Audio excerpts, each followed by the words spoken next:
Do you want to have a wedding that everyone can come to and that is not going to break the bank? We'll do it in the metaverse. And as a matter of fact, Heather and I are going to talk to a couple who got married in the metaverse coming right up.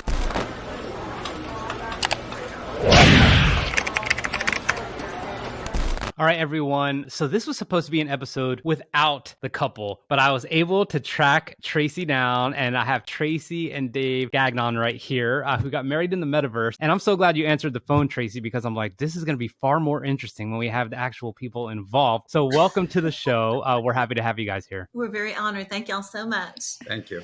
So over Christmas break, I was like many people in the living room with a bunch of food and family and got asked the question, so what's the metaverse, Heather? Like everybody was so confused. I don't know why they were asking me because I have a very elementary understanding myself. But if you were to like kind of explain what is the metaverse to someone who's never heard of it, how would you describe it?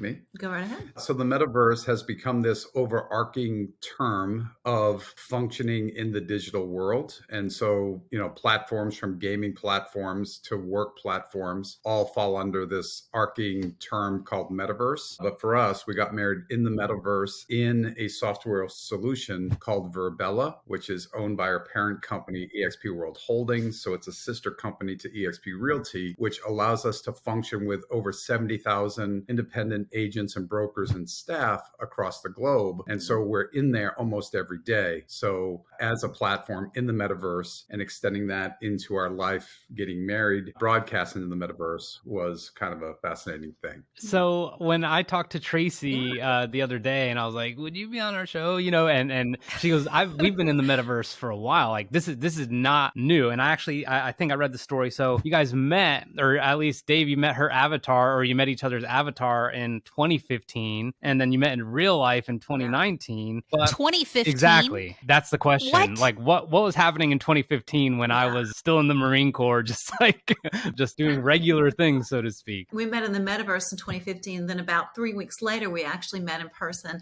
and then started dating in 2019. But our cloud campus that we have with eXp Realty is, in my humble opinion, one of the most cutting edge cloud campuses out there. And so you basically design an avatar just like you would if you were a gamer. And then, the great thing is with your avatar is that you can look however you want to look. And so some people, when they come to check out eXp Realty, if they don't want people to know who they are, they can come in as a different sex, a different person. If you've seen Ready Player One, it's kind of like that in a lot of ways. But the advantage of meeting in the metaverse is that it removes the distraction that we have with how we judge people by how they look. Right. And so we no longer can judge people by how old they are or how attractive they are or anything else by their sex or race or anything. It removes that distraction. And the reason that the metaverse is such a great way to conduct business is because the founder of Verbella is actually a psychologist. And the research behind Verbella is very fascinating. So when you come in and you play a game as an avatar, you become the highest and best version of yourself. So we've all watched Big Bang Theory, right? I just and started so when Sheldon it. plays video games, it's awesome.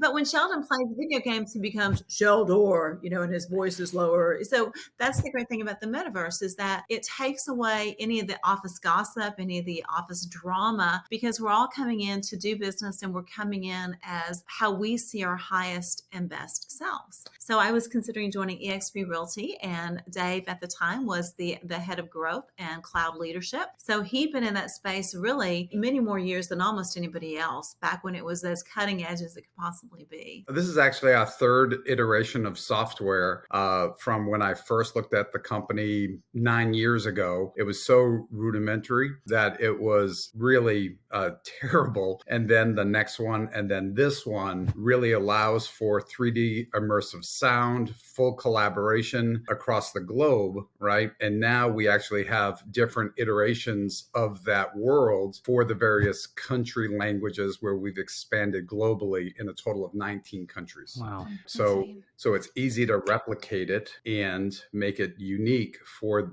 a special purpose like a different language. We're going to get into the wedding here just a second, but I have to ask you about meeting for the first time. Okay, my husband and I, we met on MySpace. I'm not going to lie to you. So like Web 2 right here, MySpace, old school social.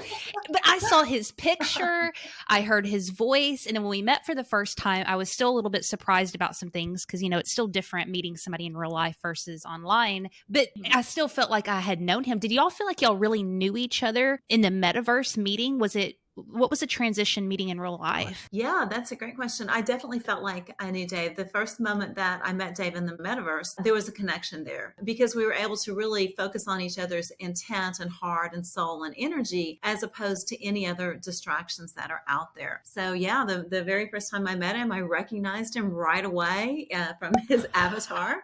Wow. The bald head probably helped a little bit. You know? You might have recognized me because of my voice. Before we talk about how the wedding went down, I believe now weddings are almost kind of an expense or expensive. And I don't mean for the people getting married. I mean for the people that are getting asked to travel and get a rental car and a hotel and the flight. And I'm just like, dude, is this a win-win like in the future if people start doing this? And I know you had an actual wedding as well, but how did it feel knowing that a lot of people can actually attend or the majority of people that you wanted to attend could attend? Well, for us, that was the real game changer, is that we knew that anybody that wanted to attend could attend for free and actually attend as a participant as opposed to just watching it on Zoom. And that's the real difference. Whenever you can actually dance at the wedding and you can clap, and you feel so much a part of it. It's really fascinating in the same way that a gamer feels a part of playing the video game. So to kind of drive the point home, my best friend Tom couldn't come for health reasons. And so he was going to be in the wedding party and I asked him to give a toast and all that. So he was still able to do all of that. However, in the metaverse, he wanted to bring his avatar up and hang out a little bit.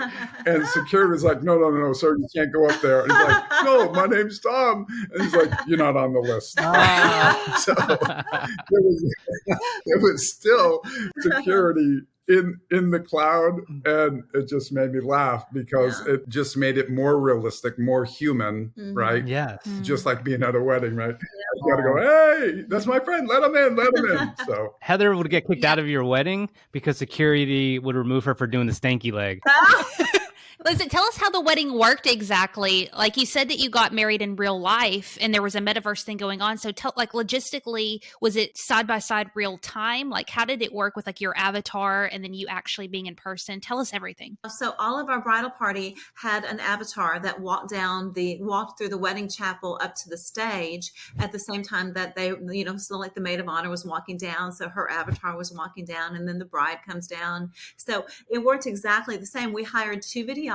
Sorry, my little crazy dog here, who was actually in the wedding too. We hired 2 videographers, one videographer that taped it for us to have, for a video of a wedding, and one that was simply live streaming for the metaverse. So the people that were in the metaverse were actually seeing the wedding live while they were seeing the 3D characters, which is why the pictures are so great. The picture that's gotten the most publicity is just the picture of me and Dave, but the really powerful picture is the one that shows the wedding party all right there with the wedding going on in the background. So in my humble opinion, that's the real money shot. So was there a live screen too where the real life audience could see the metaverse too? Whenever we went into the reception, whenever Tom was giving the toast, we pulled it up on the screen and were able to show it.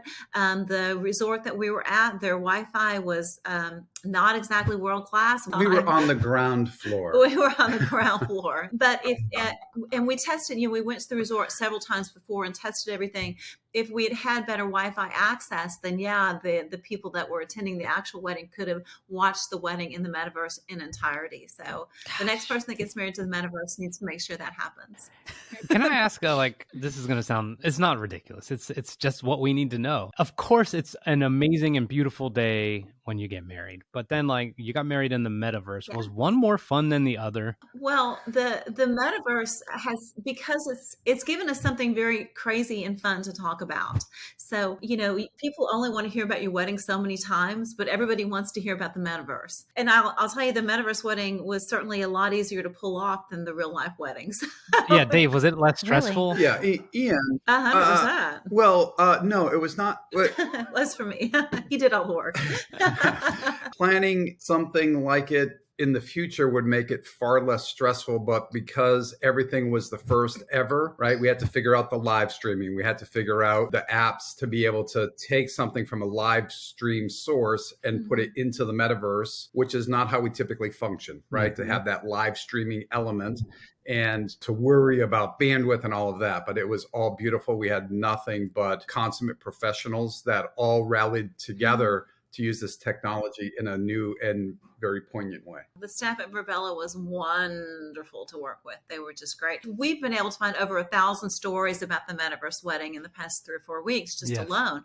But a lot of people have criticized the cartooniness of the characters, but that's because they're comparing them to gaming characters, right? Yes. Well, understand that our world is designed for work and designed for thousands of users at a time that don't have gaming computers, right? So it's a totally different purpose for our universe, our metaverse, than it is for, playing games. You just mentioned that there's been 1,000 stories about your wedding, and I'm sure you've been asked even more questions about it. And I was wondering if there's something about this experience that was really important for you guys, or a really cool aspect that nobody thinks to ask you about. What a great question. I think the biggest thing is the folks that were in the wedding party, how they felt about it. Because of course, Dave and I have been working in the metaverse. We're really used to it. But Cassandra Lynch and her 3 children, they're like a daughter to us, basically. And she's got twin 7-year-olds. And watching them design their avatar was, to me, as fun as any part of the wedding planning could have possibly been. Ellery, one of the little girls, 7-year-old, she kept like spinning her avatar around, spinning around. I even have a video of her. She was just euphoric, and they didn't want to stop playing with their avatars, right? And then her only disappointment was that her avatar's dress didn't twirl like her actual wedding dress did. So she actually talked about that on a video too. So I think the way that the people that were in our wedding got to have another layer. They got to be involved in several different ways. And all the people in the wedding party got to pick who they wanted to run their avatars. So it got one of their friends, who obviously wouldn't have come to the wedding, involved in the wedding. So it's a way to really multiply the people that are touched by the wedding, not just a way to multiply the joy of the bride and groom. Amazing. My last question is simply this. You were doing everything as a first, and you've got plenty of publicity about it. Now you're on top ranked podcast, and that is all fantastic. For other people, as this evolves and it becomes slightly easier, do you think people are going to maybe opt for a metaverse wedding versus in real life wedding? And is it affordable? So first of all, you can't get married exclusively in the metaverse, right? There has to be an in real life element, right? But you can leverage the broadcast element to tie everyone in to the metaverse. And I think that's where the tremendous value is. And the pricing piece of it, right? So Virbela, because they're a sister company, they did the entire metaverse design gratis for us. But the cost from what it cost them to do it to what the cost would be to replicate it for someone else today is already 66% off, right? And so much more affordable. And it's infinite, the amount of people that we can bring in, right? So you think about, if we're going to have a wedding for 500 guests and we're just going to fly everyone to us, it would be far more affordable to do it live with the closest, most intimate people and invite 400 or 500 additional people to come and participate. And so if I had it to do over again, I think I would just invite everyone in a little bit earlier so we could educate them more about having fun in the metaverse, right?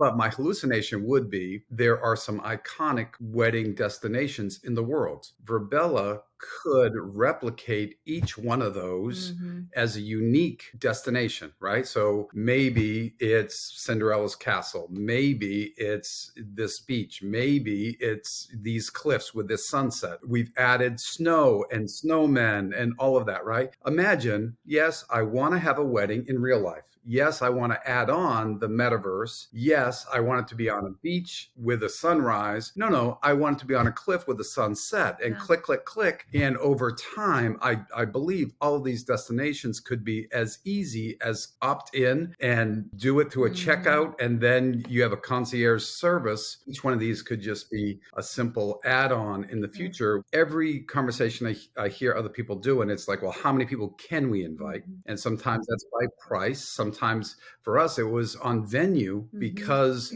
there was a short period of time from when we decided this is a window where it fits to get all the people in our life together. The venues were reducing like this, right? And so our venue maxed out at about 100. Even if we wanted 1,000 people, we could not have 1,000, but this gave us that option to invite anyone who would want to attend. And you hit the nail on the head. The powerful thing is, so our flowers for the wedding were birds of paradise, right? So Verbella designed these beautiful birds of paradises all over the place. Well, in a real wedding, if somebody's getting married the next week, they couldn't use my flowers, right? But those flowers are already designed. So if you're cost conscious for your metaverse wedding, you know what? I'll do the birds of paradise because they're $12 as opposed to having something created for me, which could be hundreds of dollars. So it changes the entire game. So where will this technology be a year from now? I think it's exciting to be a part of it. It is so much more inconvenient to travel right now and so much more expensive to have a wedding now than it ever has been. And the waiting periods because of the pent up demand.